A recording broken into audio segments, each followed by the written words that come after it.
Hola a todos, bienvenidos de nuevo a mi canal y en el tema de hoy vamos a hablar de cómo entrevistar a tu administrador de propiedades. Para aquellos que se están sintonizando por primera vez, este es tu canal de educación financiera por medio de bienes raíces.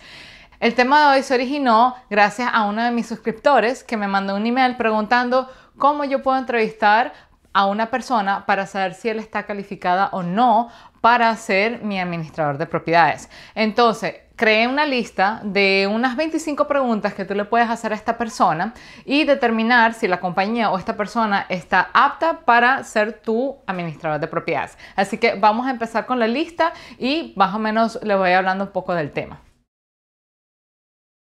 Antes de empezar con el listado de preguntas, tengo que decirles que existen tres tipos de administradores de propiedades. La primera, que son las compañías grandísimas que manejan portafolios de hasta más de 100, 200 unidades o 200 apartamentos o casas y se dedican prácticamente a hacer eso de lleno. Tienen un equipo completo que manejan todo desde un electricista, como un constructor, un albañil, una persona que sepa que vaya a coger la renta, una persona administrativa que se encarga de sacar todas las cuentas administrativas. Y existen, número dos, las compañías que son más pequeñas. Normalmente son negocios de dos personas, son una pareja los que los administran, o a lo mejor una familia de hermanos o amigos, y ellos tienen en promedio entre unas 25 a 50 propiedades en las que ellos manejan.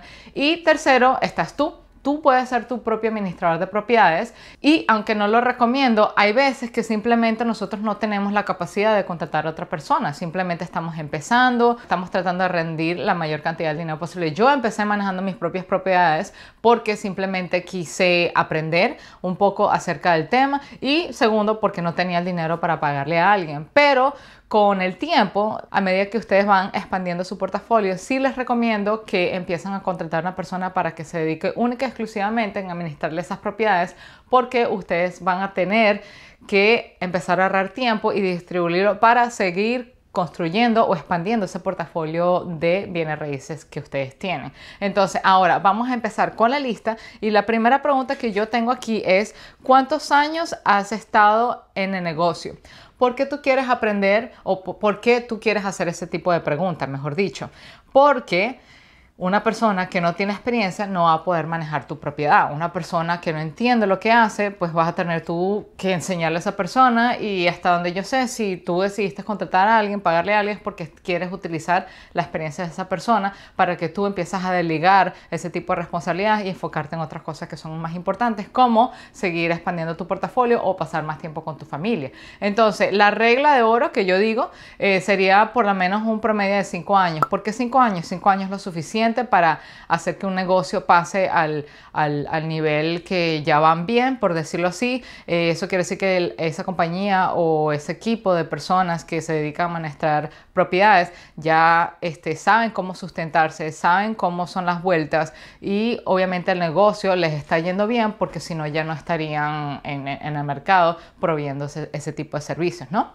Entonces la pregunta número 2 sería: ¿qué has hecho para adaptar tu negocio a los cambios tecnológicos? Porque eso es importante. Como ustedes saben, el tema de la tecnología va cambiando cada día más y más y más. Hoy tenemos Facebook, mañana tenemos Instagram, pasado mañana quién sabe qué vamos a tener. Lo mismo con las computadoras, todo va evolviendo poco a poco. Con eso no quiere decir que todo administrador de empresas tiene que tener, como por decirlo así, la tecnología más nueva, pero dependiendo del tipo de portafolios que cada compañía maneja, tienen que tener algún tipo de conocimiento o algún tipo de expansión cuando se trata del área de la tecnología. Por ejemplo, yo tengo compañías que me manejan mis propiedades que son al extremo del otro. Entonces tengo uno que maneja mi portafolio de 17 unidades, que es grandísimo, y esa compañía pues tienen un sistema de software, que tienen programas que generan emails, generan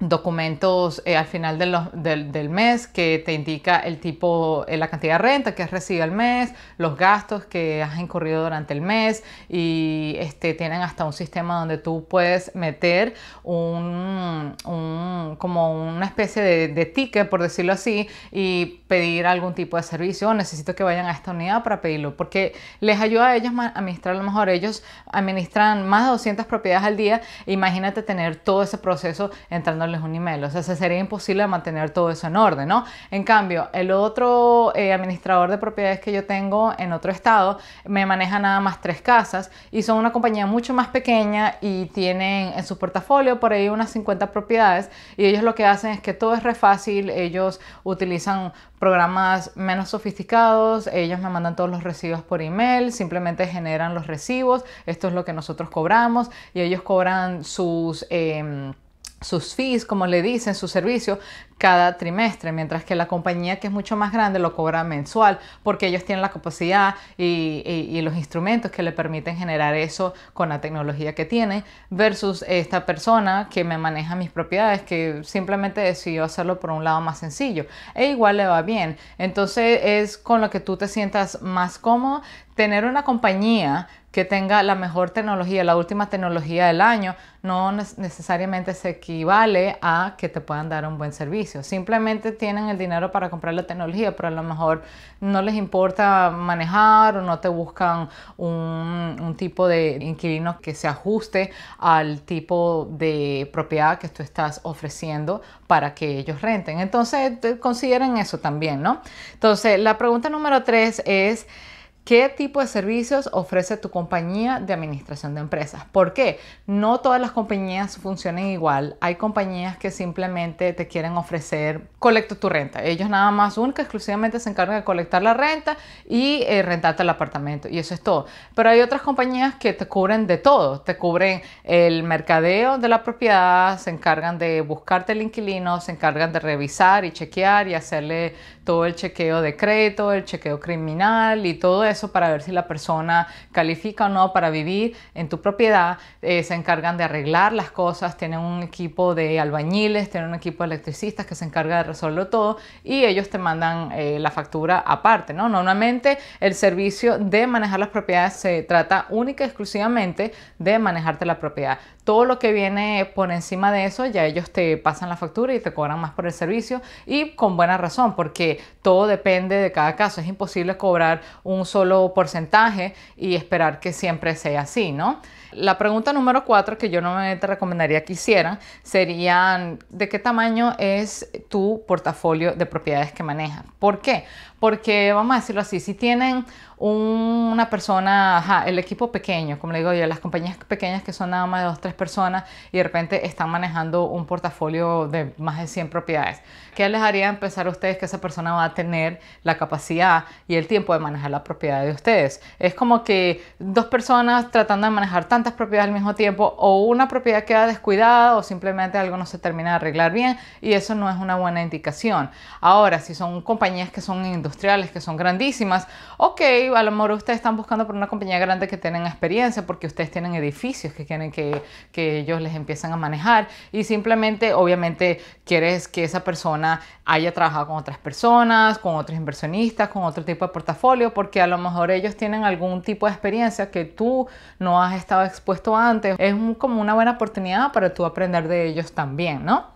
La otra pregunta que ustedes pueden hacer es: ¿ustedes manejan algún otro tipo de propiedad en el área? ¿Por qué ustedes quieren hacer eso? Obviamente, si es una compañía grande, pues es innecesario hacer esa pregunta. Pero si es una compañía pequeña, como de 2 o 3 personas, pues ustedes quisieran saber si tienen alguna experiencia en otra área que no sea donde ustedes están rentando, porque simplemente eso quiere decir que la persona conoce de las reglas, conocen de las regulaciones, de las leyes, mejor dicho, y simplemente tienen algo que enseñarles o tienen alguna buena idea para compartirles, y a lo mejor ayudarles a ustedes para que apliquen cosas nuevas en la expansión de su portafolio, ¿no? Otra pregunta que le podrías hacer a tu administrador de propiedades: ¿qué otras áreas cubres tú en esta zona, no? ¿Por qué quieres hacer ese tipo de preguntas? Porque a lo mejor tú quieres expandirte en otras áreas, pero no lo conoces muy bien. Y entonces en una de esas se ponen a conversar, le preguntas a esta persona y él o ella te dice: ah, bueno, yo también manejo en esta ciudad de por aquí. Y yo, ¿qué opinas de esta ciudad? Bueno, o sea, opino que está bien, hay estabilidad de trabajo, hay empleo, existen buenas escuelas, es una muy buena zona para rentar. O te pueden decir: oh, es un lugar más o menos, en realidad no se lo recomiendo, pero sí tengo clientes que le gustan invertir en esa área, pero la razón por la cual no me gusta es por esto y por esto, ¿no? Es bueno aprender de eso porque simplemente es más experiencia que ustedes están adquiriendo, más experiencia que ustedes están aprendiendo acerca de esa persona. Claro, todo con su balance. Si tienen demasiadas propiedades y poquitas personas, poquita mano de obra, tampoco es bueno, pero si tienen esa experiencia, han estado trabajando con otro tipo de propiedades en otra zona que simplemente les pueda convenir a ustedes expandirse para allá, ¿por qué no? ¿No? La otra pregunta, ya sería la pregunta número 7, sería ¿qué tipo de propiedades maneja usted? ¿Por qué es importante saber eso? Porque no todo el mundo tiene el mismo portafolio. Por ejemplo, hay personas que se dedican única y exclusivamente a rentar casas de una sola familia. Hay otros que se dedican única y exclusivamente a rentar edificios. Hay otras personas que se dedican única y exclusivamente a manejar portafolios de propiedades comerciales como galpones, negocios. Y hay otras personas que se dedican simplemente a rentar sección 8 o secciones en áreas populares que son un poco peligrosas de manejar, ¿no? Entonces, ustedes necesitan contratar un administrador que se especialice única y exclusivamente en lo que ustedes quieren hacer, o a lo mejor que tenga experiencia en otras áreas porque a lo mejor le llama la atención a usted y ustedes están buscando en expandirse en eso. Pero por ejemplo, si ustedes tienen una casa, un condominio que es súper de lujo, ¿verdad? Y de repente contratan a un administrador que se dedica única y exclusivamente a manejar áreas populares, obviamente eso no les conviene porque la gente de lujo pues no está pendiente de las mismas cosas de las personas en áreas populares. La gente que vive en áreas populares simplemente necesitan un techo y ya, eso es todo. Pero las personas que están rentando propiedades de lujo, pues ellos esperan el mundo, por decirlo así, ¿no? O sea, quieren la cocina de último modelo y simplemente tienen que contratar a un administrador que pueda llevar bien la dinámica, no solamente con el inquilino, sino también con ustedes. Ahora, otra pregunta que ustedes pueden hacer es ¿cómo tú determinas la renta de esa propiedad? Y esta es una pregunta que es muy importante porque así es cuando ustedes se dan cuenta si esa persona sabe o no lo que está haciendo. Un buen administrador de propiedades te va a decir exactamente cómo hacerlo, te va a explicar el proceso desde, yo me voy online y chequeo las propiedades que tengo en la zona para ver qué es lo que el mercado determina. No le recomiendo pedir más de esto porque simplemente no es un mercado donde la gente gana mucho dinero y por ende no tienen la capacidad de pagar ese tipo de renta, o simplemente les pueden decir algo así como, bueno, tengo una propiedad en esta zona y esto es lo que yo estoy cobrando ahora, pero si usted quiere yo puedo averiguar a ver si hay un potencial de subir un poco la renta. Yo sé que nosotros como inversionistas siempre queremos la mayor cantidad de dinero posible, pero también eso lo va determinando el mercado y lo va determinando la zona. Ustedes no van a querer tener una propiedad en una zona de clase media y querer demandar, por decir así, querer exigir, mejor dicho, una renta que es carísima, que están a los estándares de los apartamentos de lujo, porque simplemente esa sección de la clase media, ese tipo de familias no van a tener el dinero disponible para poder pagar ese tipo de suma. Y si empiezan a exigir una renta, o no se va a rentar y la casa o el apartamento de ustedes o el local va a estar ahí vacío por varios meses, o simplemente pueden que lo logren rentar, pero en 2-3 meses las personas pues pueden que no puedan pagarle la renta. Entonces siempre es un riesgo y háblenlo con el administrador de empresas porque esa persona, la que sabe, el que tiene experiencia o la compañía que tiene experiencia en este caso, va a saber exactamente cómo explicarte o los tips, va a saber los tips de que ellos siguen para determinar cuál es el precio justo que ustedes deben estar cobrando para la renta del local de ustedes. La pregunta número 9. ¿Qué tipo de estrategias utilizas tú para llenar un local o un apartamento que está vacante en corto tiempo? ¿Por qué es importante eso? Por ejemplo, hay propiedades que llevan ahí paradas más de un mes. Eso no es un buen número. O sea, en promedio una propiedad se queda en el mercado por ahí unos 30 días mientras tú buscas un buen arrendador en el que tú te sientas cómodo rentando la propiedad, o mientras haces el marketing y todo eso. Pero hay veces en el que simplemente nosotros tenemos una hipoteca que ya viene en camino y nos quedan nada más como 2 semanas para rentar esa propiedad. Porque eso me pasó una vez a mí. A mí no me gusta arrendar a lo apurado porque yo prefiero tomarme mi tiempo y buscar una persona que yo sé que va a ser de confianza, una persona que tenga la capacidad de pagar la renta a tiempo. Pero en este caso yo estaba en esta inversión con un socio y esta persona pues no quería esperar, quería arrendarlo lo más pronto posible y por suerte mi administrador tenía muy buena experiencia y logró conseguir una persona que nos arrendara, una familia. No lo recomiendo, o sea, siempre digo tómense su tiempo porque ustedes tampoco quieren arrendar el apartamento simplemente por el hecho de arrendarlo y arrendárselo a la persona que no es y luego gastar más dinero tratando de sacarlo por medio de una evicción, como dicen por ahí, ¿no? La otra pregunta que ustedes tienen que hacer, y de hecho es muy importante, es ¿cuáles son las leyes de la zona? Por ejemplo, si tú tienes una casa, por decir, en Nueva York, en Queens, ¿no? Tú vas a agarrar y a decir, bueno, ¿cuáles son las leyes locales de Queens? ¿Me las puede decir? Y entonces esa persona tiene que saber qué leyes tiene que seguir para el arrendamiento de ese servicio, porque lo último que ustedes quieren es que los demanden. Por ejemplo, leyes para las cuales ustedes deberían seguir o deberían estar pendientes o que su administrador de propiedad debería estar pendiente sería, ok, se necesita un smoke detector, como le dicen por ahí, la cosita esa para avisarles si hay un incendio o no, cuántas personas están permitidas legalmente para vivir en una propiedad. Normalmente la regla de oro sería unas 2 personas por cada cuarto, pero obviamente ya sabemos que no siempre es el caso.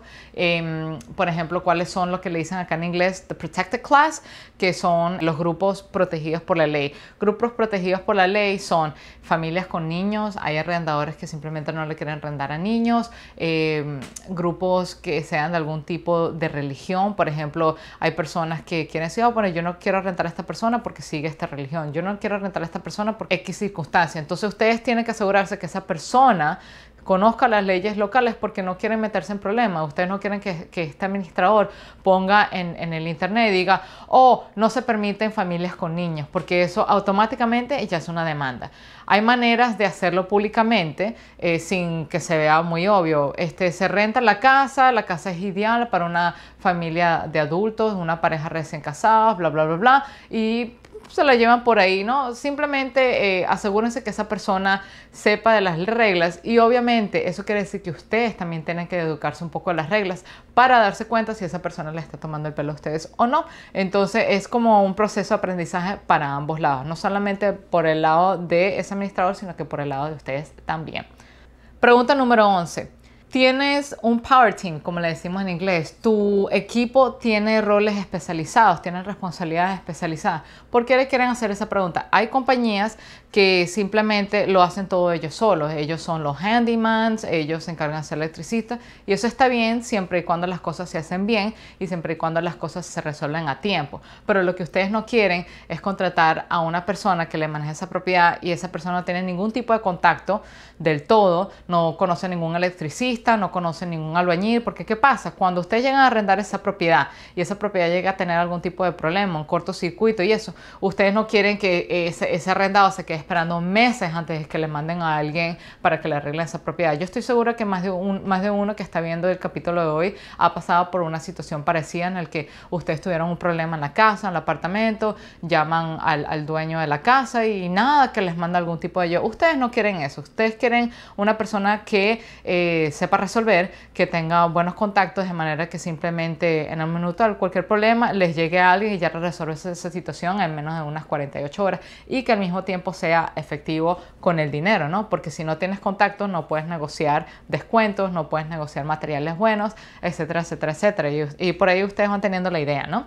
Ahora, la próxima pregunta sería, ¿tienes algún tipo de seguro? Y eso es muy importante porque en Estados Unidos este es el país de las demandas. Entonces, mínimo, el administrador tiene que tener un seguro de $1 millón de general liability, como le dicen por ahí, y errores y omisiones, porque ustedes lo último que quieren es contratar a alguien, un albañil que se caiga enfrente de su casa y lo demanden a ustedes cuando ustedes no tenían ni idea de lo que estaba pasando. Entonces, todo el mundo tiene que tener seguro, tanto el administrador como ustedes. La pregunta de las 40.000 noches, ¿cuánto usted cobra por sus servicios? Normalmente un administrador de propiedades cobra entre 8 a 12%. Eso depende de la zona, depende del tamaño de la propiedad y eso ya está para la discreción de ustedes negociarlo. No pueden llegar y decir, bueno, yo nada más te voy a pagar 8% o 10% si lo que cobra esa zona, lo que exige ese mercado es un alrededor de 10%. Entonces, les guste o no, tiene que dar 10%. Por ejemplo, en Nueva York yo sé que cobran un 12%. En la Florida, en Alabama, cobran 10%. Y hay otras zonas en las que simplemente la actividad es tan fácil que cobran 8%. Entonces, eso depende de lo que ustedes puedan negociar, lo que ustedes puedan ver con la persona, con la compañía que ustedes decidan escoger para manejarle las propiedades o el portafolio que ustedes tienen, ¿no? La próxima pregunta es, ¿usted me cobra por su servicio aún así la propiedad está vacante, está sin un inquilino? Si esa compañía o si esa persona le dice que sí, corran. ¿Por qué tienen que cobrarle a ustedes por un servicio cuando no se lo están dando? Y aparte, no solo eso, sino que si ellos cobran un 10% de la renta sin ningún inquilino, ellos no tienen ningún incentivo para rentarles la propiedad. La idea es que ellos le renten esa propiedad sin perder tiempo para que ellos puedan empezar a cobrar. Entonces, si ellos empiezan a cobrar así como si nada, sin hacer nada, no contraten a esa compañía o a esa persona porque no les va a servir y eso va a ser un dolor de cabeza lidiar con ellos también. Manejar propiedades no solamente es manejar el inquilino. Usted como inversionista va a tener que aprender cómo manejar a ese administrador de propiedades también. Es puras relaciones de negocio, ¿no? Pregunta número 15. ¿Puedo cancelar mi contrato sin ningún tipo de penalidad? Y la respuesta es normalmente sí. Ustedes deberían tener derecho de cancelar el contrato siempre y cuando ustedes le produzcan algo por escrito. O ya no está funcionando esta relación de negocios y queremos terminar la relación que nosotros tenemos y cada quien por su cuenta. Y el mismo administrador de propiedades también tienen el derecho por la cuenta de ellos de terminar ese servicio, ese contrato con ustedes, de cancelarlo. Porque acuérdense, bienes raíces es un negocio de relaciones de negocios. Si la dinámica no funciona, los dos lados, ambas partes tienen el derecho de terminar o de cancelar algo que simplemente no está funcionando. Pregunta número 16. ¿Hay algún otro tipo de servicio o algún tipo de costo del que yo debería saber que me pueda tocar pagar? Por ejemplo, como les dije antes, hay compañías que ofrecen el servicio dentro del 10%. Entonces, dentro del 10% te cubre el marketing, te cubre el chequeo del inquilino para ver si tienen algún récord criminal y todo eso.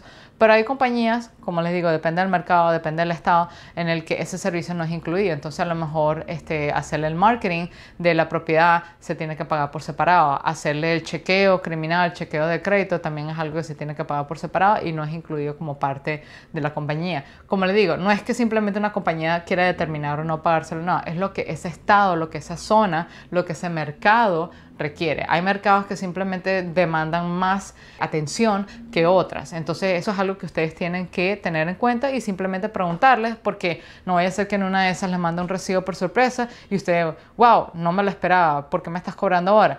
Entonces es mejor aclarar ese tipo de dudas ya desde el principio. Una que es muy importante, ¿no? ¿Cuál es tu procedimiento para entrevistar a los inquilinos? Para saber si vale o no vale la pena rentarle a esa persona o a esa familia, no.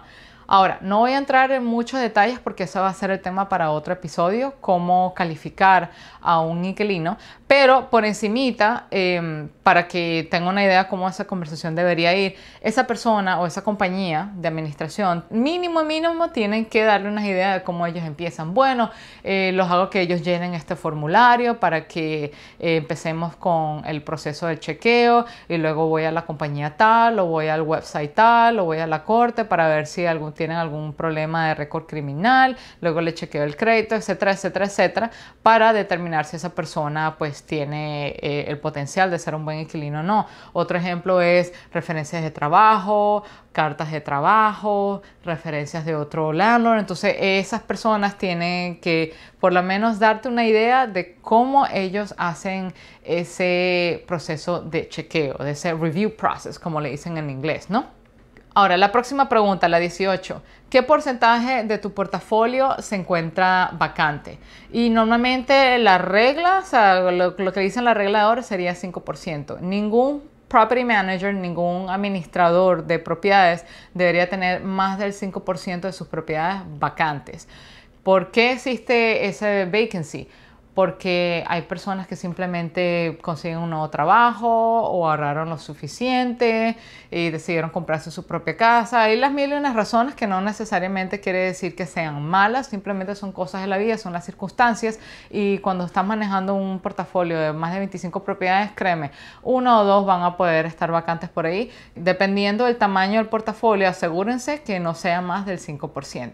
Ahora, otra pregunta que también está relacionada con eso, la pregunta 19, sería ¿cuánto tiempo le toma a usted normalmente rentar una propiedad? Que creo que lo cubrí antes, al principio del video, no más de 30 días, ¿ok? Si se pasan más de 30 días, algo está pasando, esa persona no sabe o simplemente la persona que ellos decidieron hacerle el background check o la revisión de crédito y todo eso, no le están dando los documentos. Si esa persona ni siquiera puede dar los documentos, eso quiere decir que no va a ser un buen inquilino porque no va a poder pagar la renta a tiempo. Ahora, la próxima pregunta, la 20, sería ¿cuál es tu proceso para manejar servicios requeridos? Por ejemplo, hay veces que las cosas se dañan y el mismo inquilino necesita comunicarse con el administrador de propiedades. A veces lo hacen por teléfono. Hay compañías que son más grandes, como por ejemplo una de las que yo tengo, que simplemente mandan al inquilino a una página web y se encargan de llenar un formulario y ya el sistema inmediatamente manda a una persona para que vaya directamente a esa propiedad a reparar cualquier tipo de problema que exista. O como la otra compañía más pequeña que tengo, simplemente ellos agarran y llaman al administrador de propiedades y dicen, oiga señor, se dañó la tubería, y esa persona se encarga de llamar a alguien, un plomero, y lo manda para que vayan a manejar ese tipo de problema que existe. Entonces simplemente traten de entender el sistema de comunicaciones que ellos utilizan para manejar ese tipo de servicios, ese tipo de reparaciones que son necesarias en todo tipo de propiedad. Ahora, la pregunta número 20. ¿Qué tan seguido usted se va a comunicar conmigo? Eso lo voy a dejar a la discreción de ustedes. Hay personas que en realidad les encantan que le estén avisando todos los días, a cada rato, mira, este es el estatus de la propiedad, este es el estatus de esto. Y hay personas que simplemente no quieren ser molestadas, ellos lo que quieren es recibir la renta y cuando no reciben la renta ahí es cuando ellos agarran el teléfono y llaman. Yo estaría como que en el medio. Yo no quiero que me estén llamando todo el tiempo porque prefiero utilizar ese tiempo y hacer otras cosas, como por ejemplo seguir expandiendo mi portafolio o creando más videos así como estos para educarlos a ustedes. Pero sí espero de que ellos me llamen o me dejen saber cuando la renta está depositada o cuando haya algún problema grande. Por ejemplo, se dañó esta tubería, se dañó el techo, vamos a tener que gastar esta cantidad de dinero para repararlo y hay que repararlo ya, no es algo que pueda esperar. Entonces, cosas que son de emergencia, sí, de verdad quiero que me avisen, pero que me llamen para decirlo, el inquilino se le olvidó la llave y ahora voy manejando para allá para dejarlos entrar. No, a mí eso no me importa, por algo estoy pagando ese servicio, así que, como les digo, los dejo a la discreción de ustedes, ¿no? Cada quien tiene sus preferencias y es mejor simplemente manejarlo a la conveniencia de ustedes. Ahora, la próxima pregunta sería, ¿cuál es su método de comunicación preferida? ¿No? O sea, la pregunta 22. ¿Y por qué es importante hacer eso? La gran parte del tiempo, sobre todo en el día de hoy, la gente se comunica o por WhatsApp o por texto y a lo mejor un email, ¿no? Pero yo me he dado cuenta que no siempre son métodos de comunicación que son sumamente efectivas todo el tiempo. La gran parte del tiempo sí, pero no todo el tiempo. Por ejemplo, si se llega a dañar un techo, se llega a explotar una tubería, ustedes no van a estar ahí mandando mensajes a cada rato, oh, explícame qué pasó. Obviamente ustedes van a preferir llamar y hablar con esa persona o a lo mejor verse con esa persona directamente si les queda relativamente cerca, porque no es efectivo tratar de poner eso por medio de un email, ¿no? Ahora, cuando se trata de mandar recibos, mandar facturas, obviamente no lo van a estar agarrando y decir, oh, bueno, me debes tanto, porque ustedes van a necesitar algún tipo de copia, porque ustedes también necesitan llevar esos recibos al contador, ¿no? Para cuando les toque declarar sus impuestos. Entonces, asegúrense que tengan varios tipos de comunicaciones y cómo, por email, por medio de una base de datos, que ustedes lleguen y monten todo en el internet, lo suban online, como sea, pero que tengan varios tipos de comunicaciones. Ahora, la pregunta número 23 sería, usted tiene algún tipo de relación con los negocios locales de esa zona. ¿Por qué es importante saber eso? Por dos razones. Uno, por la velocidad como ellos van a resolver algún tipo de problema. Ya van a saber exactamente dónde ir, dónde comprar ese producto, dónde comprar ese material que es necesario para resolver el problema que está en esa casa. Y dos, los descuentos. Cuando ustedes tienen varias propiedades en el portafolio, créanme, van a querer descuentos porque simplemente es más dinero en el bolsillo de ellos. ¿Por qué pagar de más cuando hay una posibilidad de pagar un poquito menos por la misma calidad, ¿no? Y las últimas dos preguntas, yo como que las sugiero, pero no es que sea necesario que las hagan. Simplemente es cuestión de preferencia, ¿no? Entonces una de ellas sería, ¿usted normalmente da consejos de inversiones, sí o no? ¿Por qué es necesario eso? Porque a lo mejor el administrador de empresa está viendo que usted está haciendo algo que a lo mejor puede ser manejado de una manera un poquito más eficiente que la de ustedes y simplemente está compartiendo esa idea con usted. O a lo mejor sabe de algún tipo de casa, algún tipo de propiedad que está a la venta, pero que no se ha hecho pública todavía, que no ha ido a ninguna base de datos, y eso quiere decir menos competencia para ustedes. Entonces ellos llegan directamente, muchas de las propiedades que yo tengo han sido por medio de ese método, que ellos llegan y me dicen, bueno, yo sé que tú tienes una propiedad en esta zona, pero tú sabes que esta zona también es muy buena y justamente hay una propiedad que mi otro cliente quiere vender y no ha sido puesta en la base de datos online, compañías como Zillow, etcétera. ¿Estás interesada en invertir en esa propiedad? Y si las cuentas hacen sentido, si los números son buenos, yo pues voy e invierto en esa propiedad. Entonces es importante que esa persona tenga ese tipo de mentalidad, ¿no? Aunque no es completamente necesario. Todo se lo dejo a la discreción de ustedes. Y la última pregunta es, ¿usted es inversionista, sí o no? ¿Por qué? Porque hay gente que a veces le gusta saber si ese administrador de empresa tiene la misma mentalidad de usted. Entonces, si esta persona es un inversionista, obviamente debe pensar como yo, debe tener las mismas ideas y por ende tiene más experiencia manejando un portafolio inversionista que una persona que simplemente no lo es. Yo no creo que eso sea cierto. De hecho, dos de mis property managers, de mis administradores de propiedades, no tienen portafolio de bienes raíces, pero ellos son unos expertos, ellos saben lo que hacen, pero es cuestión de preferencia, ¿no? Es una pregunta que ustedes pueden hacer para tener conversa, ¿no? O sea, no hay nada malo en eso, ¿no? Entonces, eso es todo lo que tengo por el día de hoy. Espero que el contenido le haya sido muy útil y como siempre, si ustedes conocen a alguien que puedan beneficiarse del contenido de hoy, por favor compártanle en el enlace, mándenle el video para que ellos se eduquen en el tema también y no se olviden de darle a suscribir y también darle un like al botoncito de abajo y los veo hasta la próxima. Chao.